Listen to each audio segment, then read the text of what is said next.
আসসালামু আলাইকুম। চলে আসলাম দ্বিতীয় পর্ব নিয়ে। হারিং ব্রিজ দিয়ে ট্রেন যাচ্ছে আর আমরা সবাই নৌকায় বসে আছি। নৌকায় বসে থেকে নদীর সৌন্দর্য উপভোগ করতেছি। চলে আসলাম এক চরের মাঝখানে এসে দেখি এখানে সুন্দর একটি পার্ক। পার্কে সবাই নামলাম, নেমে এখন সবাই পার্কের ভিতরে ঢুকে গেলাম। এত সুন্দর পার্ক, নদীর পাশে এত সুন্দর ভিউ দেখে তো মন ভরে গেল, মনে হয় যে কোথায় এসলাম আমরা। যাই হোক, আসার পর বাচ্চারা খুব খুশি। ঝর্ণা দেখে প্রথমে ঢোকার সাথে সাথে ঝর্ণা, তারপরে ফুলের বাগান। ওহ, পার্কটা যা সুন্দর ছিল বলে প্রকাশ করতে পারবো না। পার্কের ফুলগুলো যেন আমাদের দিকে তাকিয়ে আছে।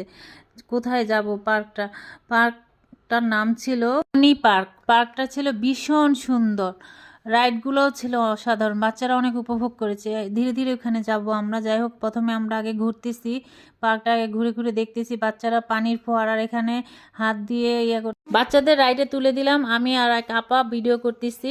ভিডিও করা শেষ হয়ে গেল আমাদের, চলে গেলাম আমরা। বেশি সময় এখানে ছিলাম না, আবার নৌকা করে আমাদের গন্তব্যস্থানে চলে গেলাম।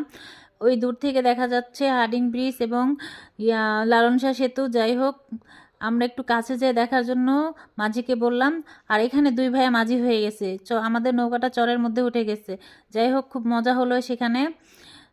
অলরেডি আবার ঠিক জায়গায় পৌঁছে গেল। আমরা একটু কাছ থেকে পারমাণবিক বিদ্যুৎ কেন্দ্রটা দেখতে চাইলাম ভাইয়ার থেকে। ভাইয়া একটু আমাদের কাছে নিয়ে দেখালো। যাই হোক, একটা ট্রেন চলে যাচ্ছে, ট্রেনটা উপভোগ করলাম। নদীর পাড়ে এসে দেখি একজন গান গাচ্ছে, গানটা উপভোগ করলাম। তৃতীয় পর্ব আপনাদের জন্য আসতেছে, সবাই অপেক্ষা করবেন।